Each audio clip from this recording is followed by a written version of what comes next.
I'm Bethany Whymark, the editor of Whisky Magazine, and we're here today with a couple of particularly special people from a brand you might have heard of, Jack Daniel's.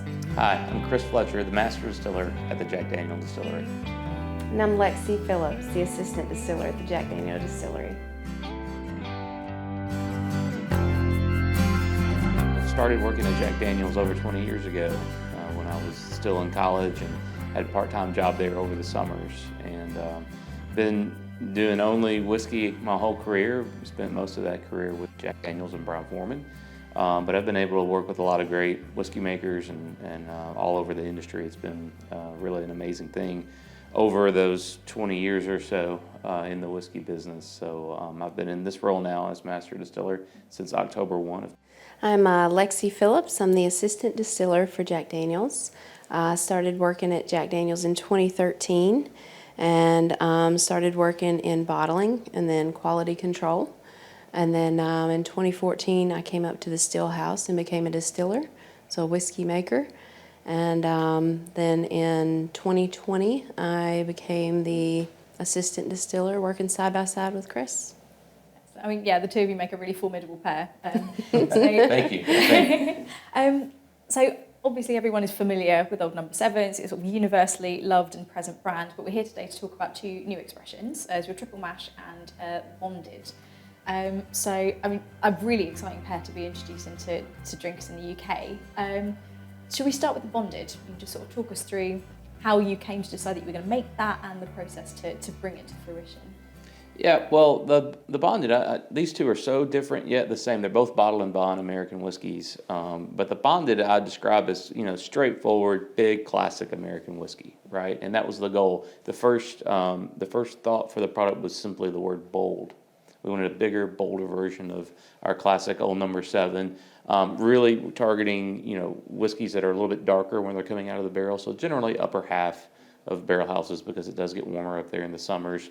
It's going to drive more oak character into the whiskey itself. Again, thinking of big, bold flavors. And of course, bottle and bond whiskey, with it being 50% ABV, and all of the disclosures that you have to give to be a bottle and bond whiskey was something that we thought would really resonate with consumers, not only within the U.S., but then also globally, because bottle and bond whiskeys, you're telling someone this is exactly where this whiskey's made. And that's not so easy to figure out sometimes in American whiskey now, and it seems like it gets even more complex every day, which is a great thing for the industry. But at Jack Daniel's, we always have focused on authenticity and transparency, and we want people to know everything about how we make our whiskey. So this is sort of like putting that on the label in some ways.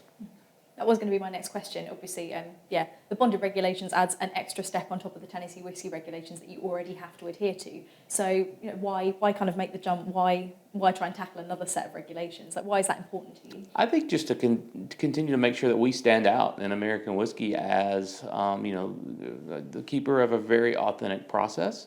And every single drop coming from one distillery in Lynchburg, Tennessee, it has since 1866. That's something that we're just really proud of. And that level of transparency, I love to travel. It's great to be here in London and tell people how we make our whiskey. And we disclose everything. We disclose grain bills and how we make our barrels and how we make our charcoal. But that's not necessarily information that's easy to get across. I can only be in one city at one time or Lexie. But that bottle and bond regulation that requires, this is exactly where this whiskey is made, right? On top of one distilling season, 50% ABV, all those other regulations that go along with it. For us, we just thought it was appropriate and that the time was right. That it's almost becoming a bit of a de facto quality symbol in the U.S., right? Because people know if it's bottle and bond, they automatically know all of those things about that whiskey, where it's from, and they can believe in it. So we thought it was a great time to do it. Yeah. I mean, it's a really stunning product. So you'd mentioned, obviously, that the way that the maturation works is a bit different, having it higher up in those warehouses. Was there anything different about the mash bill in this one? No, this is a classic Old Number 7 recipe. So it's 80% corn, 12% malted barley, and 8% rye. The process itself is exactly the same as Old Number 7. So other than looking and targeting, you can tell just by looking at the color here, it's a little bit darker even than that triple mash, and it's actually probably about 6 months younger whiskey than what's in the triple mash. Triple mash is closer to 6. This one is closer to around a 5-year-old. But yeah, you can tell those barrels, they've had more extraction, which means they've been exposed probably to more heat. That heat rises and settles on the top of the barrel houses. And so again, we were targeting those big, bold flavors because we wanted something that was not going to be only big and bold neat or with, a cube of ice. We wanted something that was going to cut through any type of classic whiskey cocktail. So big, whiskey-forward flavored cocktails, that was certainly a goal and a thought when we were putting that together. Yeah, excellent. And obviously Jack Daniel's itself is a brand that is known for its mixability. So brilliant. So did you wanna try some now? Well, sure. Yeah. Sure. Absolutely. We have a bottle with us. So so what are we kind of looking for when we taste this? Well, I think a couple things. First of all, classic Jack Daniel's backbone or the DNA, we'll say, right, is classic Jack Daniel's, but it's probably not going to come across quite as sweet with those top notes of fruit as you'll get with an Old Number 7 or say our Gentleman Jack. Those tend to be, very kind of sweet forward. You get those big notes of kind of apple peel, green pear, even a little hint of banana. Because there is more oak coming out with the darker color, and again, targeting those barrels that have bigger, bolder flavors, to go back to that word bold, there's going to be more of that oak and more of a dry aroma and mouthfeel that's going to compete against that kind of fruity sweetness. So all that character is there. There's just more barrel competing against it. Mm-hmm. Yeah. You can definitely smell that. It's very, very rich, bold, as you say. Exactly. Yeah. Like the first kind of waft, really high on the glass, you do get that sweetness. But as you work your way in, it becomes more rich sweetness and then more oak comes out. Mm-hmm. So you can kind of already imagine that in an old fashioned, per se, or something Absolutely. Like that, right? Mm-hmm. Cheers. Yeah, cheers. Yeah, it's powerful stuff. It is, yeah. Yeah, it starts nice and sweet, again, familiar on the tip of the tongue, but as soon as it works past the front, it really opens up. It hits the roof of your mouth. Yeah. It kind of dries out the edges of your tongue. There's some astringency. Again, a little bit of the tannins and things coming from the oak starting to dry out the side of your mouth. And then the finish, much longer than a classic Number 7. Yeah. Old Number 7, the key is really just complete balance, right? A little bit sweet, a little bit of oak, a little bit of spice. This is really turning that dial up to 10 or beyond, right? Bigger, bolder, longer finish. Yeah, absolutely. Yeah, you're sort of really dealing with the big boys drinking this sort of thing. Yeah. For sure. Yeah. For sure. And you can absolutely still tell that that's Number 7 underneath. It may have a slightly thicker jacket on, but you can certainly tell what it is. Yes, yeah. Exactly. I like that description. Yeah, that's it. A little bit thicker jacket. Yeah. So how are you sort of hoping this is going to be received and used by people sort of in the US and in the UK? What do you want people to do with it? How should they enjoy it if they're looking for some tips? Yeah, well, I think, with all of our whiskeys, I never tell anybody how to enjoy it, right? As long as you enjoy our whiskey responsibly, I'm happy. And, Old Number 7 is a perfect example of that, right? People love it with Coke, or some people on the rocks, or however you like it, anything in between. And this, I think, it's definitely skewed for cocktails, no doubt, because we've got all that big, bold flavor at 50%, 100 proof.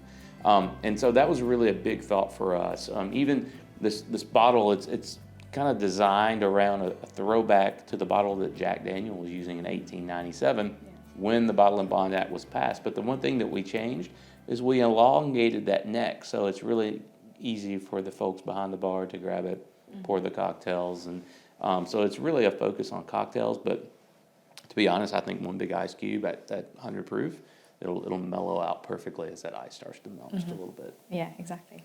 Oh, fabulous. Well, shall we move on to the triple mash? Sure. So, this is one that's really intrigued me from the first time that I saw it and the first time that I sampled it. So, Lexie, do you want to kind of talk us through how that came to be? Absolutely. So, started looking back and saw that we had 3 different grain bills that we have created in a single season, because we started making, of course, we've been making our Tennessee whiskey for over 156 years, but we started making our rye whiskey in 2011, and then our version of our American single malt, which there's not the current regulation, but it is in the processes of, in 2013. So this is kind of our introduction of our malt whiskey, and bringing those together and bringing them into a blend in a truly I'm going to say an authentic way, because it's an American blended whiskey, but it also follows the bottled and bond regulations.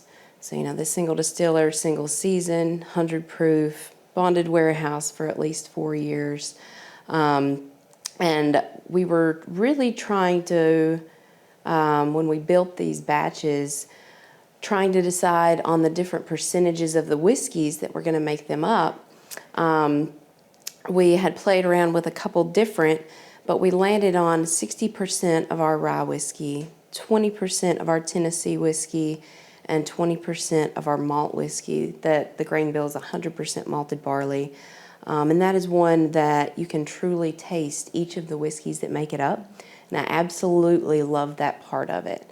And the rye whiskey, it's a 70% rye grain in the grain bill, with the 18% corn and 12% malted barley, to where it is a spicy sweet mixture, if you will.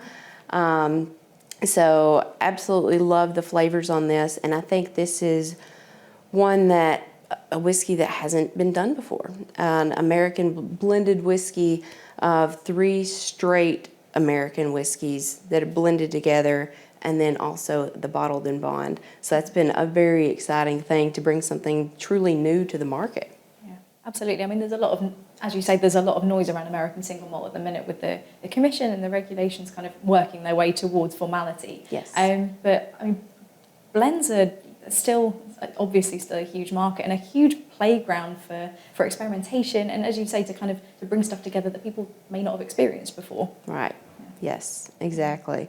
So that's it. I think this has been very, very well received, because, of course, everybody, during the tastings we try them neat. And even then, it's been very well received, and I've had some amazing cocktails from some bartenders that have made this up. So made up cocktails of this whiskey. So yeah, I think this will fit very beautifully in cocktails as well. Yeah, absolutely. I mean, it's got a real spice to it. That's Yes. a nice kind of something to uncover as you go through it. So, Yes. Yeah. Let's pour a little bit out. So, I mean, just while we're doing this, what was it that got you both sort of interested in whiskey in the first place? I'll say really growing up around Lynchburg, I've had over 24 family members, past and present, that have worked at the distillery. So I guess you could say that family is what brought me into the whiskey world. I didn't always know I was going to work at the Jack Daniel's distillery, but shortly after graduating college, my great aunt helped me kind of get my foot in the door. And from there, I mean, it really just turned into an absolute passion, because I saw just the true processes, traditional processes that we use to make our whiskey, and I absolutely fell in love with that. So yeah, I guess family, and then getting a glimpse into how it's actually made and getting to share that with people. It's a really fun part of the job. So what are we looking for when we nose this, when we taste this? So when we go to nose this, it will have a little bit of a lighter character than our bonded whiskey. It's going to have a little bit of like a caramel on the nose and some soft oak. And you can tell that there's a lot going on in there. So on the tastes of these, right on the tip of the tongue, you taste some of that sweetness, the vanillas, caramels that's traditional in the Jack Daniel's. It opens up mid-palate to almost a creamy texture of the malt whiskey.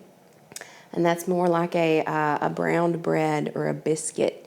And going from mid to back, that's right where that rye spice opens up. And some of that soft oak comes back around. I think the finish on this completely rounds it out with some almost a honey sweetness, a little bit of that malted grain, and almost a drizzle of caramel. Absolutely love all of the flavors in this, because that's just on the first sip is what you get. Absolutely, yes. I mean, it's a real evolution, as you say, as you go through, and you can pick out all of those individual parts so clearly. Yeah. I mean, how are you happy with how this has been received? Sort of what people have been telling you about it? Is it? Very happy. Yeah. So far, both of these have been very, very well received. I love to know, ask people, truly, what do you think about it, And I'll say it's probably a 50-50 on who likes bonded and who likes triple mash more, because we don't want to kind of put them against each other and compete. But, it's two very different flavors, comparing the bonded and triple mash.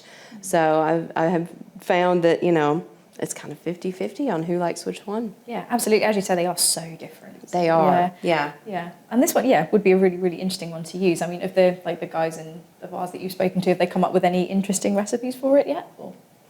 I've had several really, really good ones.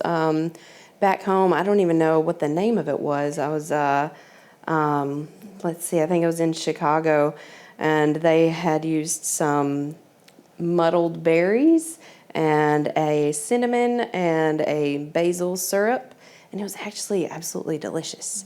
So I've definitely had some interesting ones. Of course, these are beautiful in classic cocktails as well.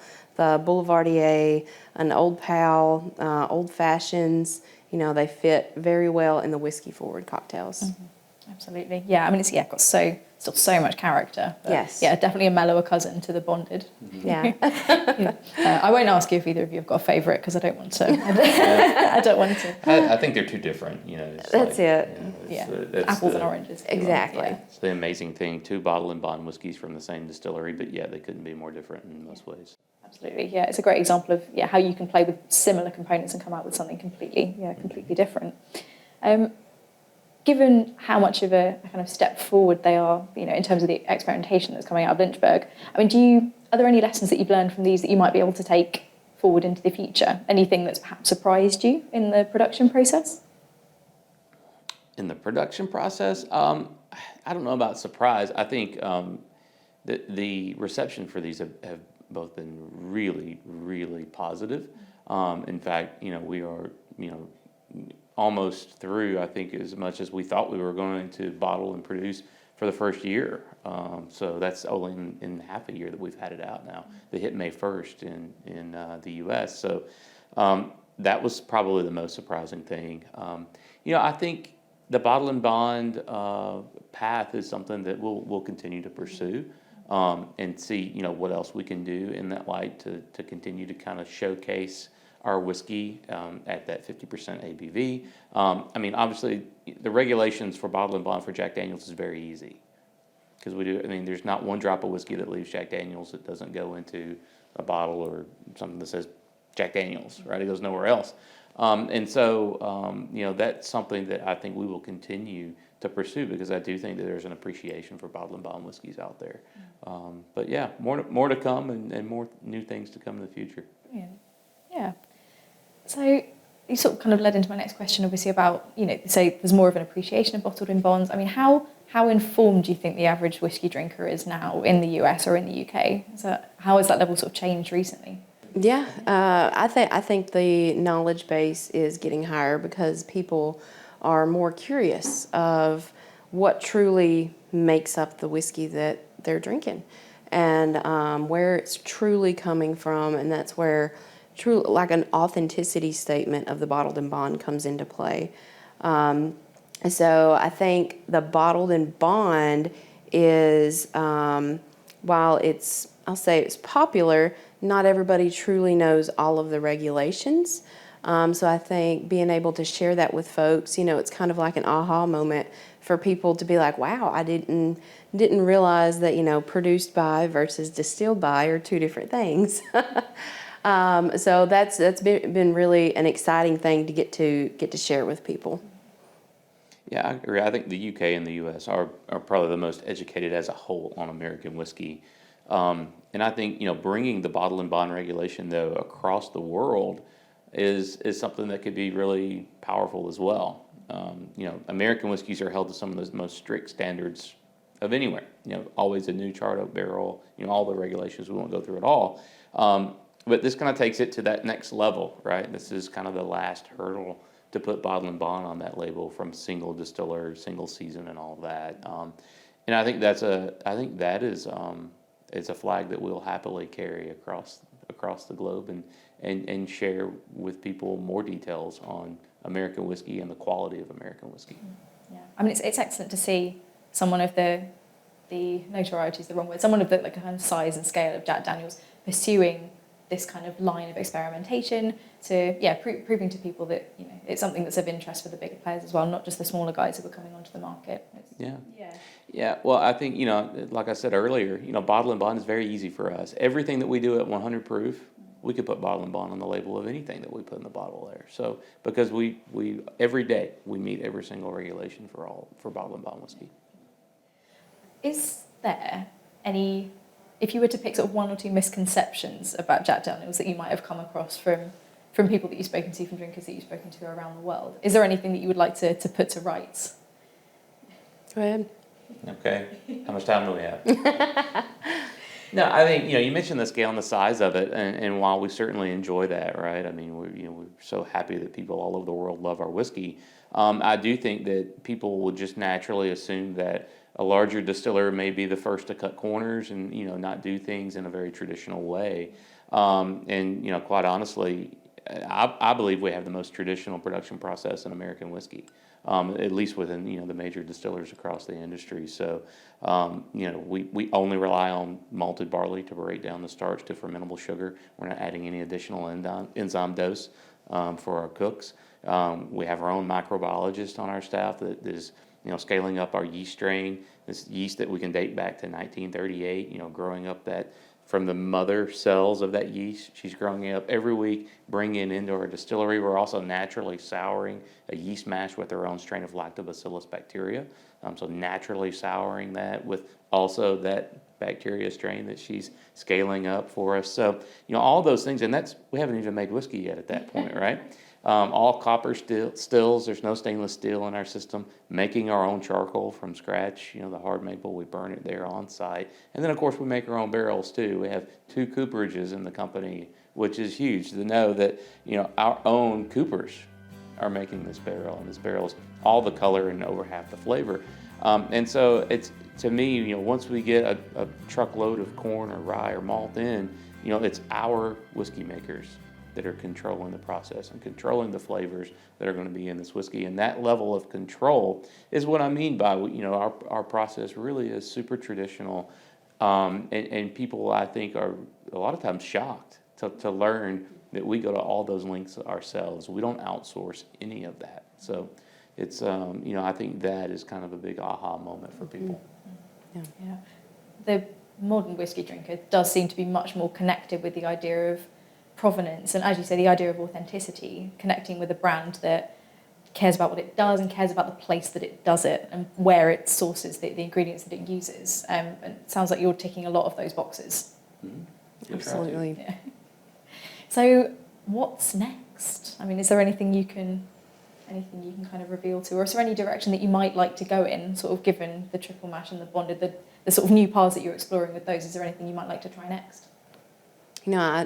On the innovation front, coming from the distillery, I'm kind of new to innovation compared to Chris. But I will say that we have a lot of new innovation, new whiskeys that will be coming out in the next few months. We have a plan of the next really 5 to 10 years, because that's the one thing of the whiskey game. It's a game of patience, So we do have a lot of great things planned, and I'll leave her at that. That's all right. I appreciate, you've got to stay tight-lipped on these things. Sort of happy to take kind of final thoughts on these, if you'd like to now. Sort of anything else that you'd like to add about these two? I mean, they're your babies essentially. So is there anything you'd like people to know about them before they take them on?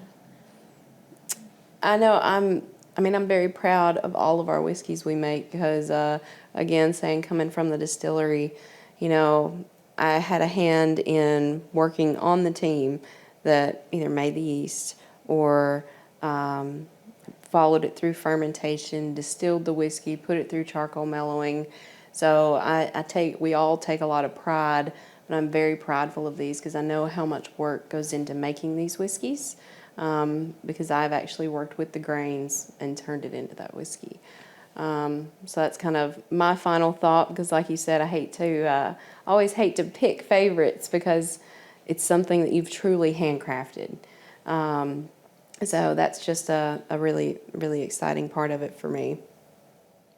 Yeah, I'll say, enjoy these, and I think right now we need to be making more of these, and it's so exciting that people are, passionate about these whiskeys almost immediately to see bottle and bond whiskeys from Jack Daniel's. So, that makes us feel really good because that's what it's about. It's about people enjoying our products, and for us, we make all our whiskey to the same quality, right? I mean, the bonded is classic old number 7 by and large, with a few tweaks here and there, and certainly a different flavor profile. But with triple mash, we don't believe there's ever been a blend of 3 different bottle and bond whiskeys put together in one bottle, ever, in the history of the United States. So that's something we're really proud of as well. And so while not every innovation is at that level or that far outside of the normal, it's exciting to have such 2 different products coming from Jack Daniel's, and we're really excited for the future of providing more innovation for people too. Well, that's something to raise a glass to, definitely. That's it. Yeah, Chris, Lexie, thank you so much. It's been a real pleasure to talk to you both, and hopefully I'll see one of these on a shelf near me soon. I hope so. Hope so.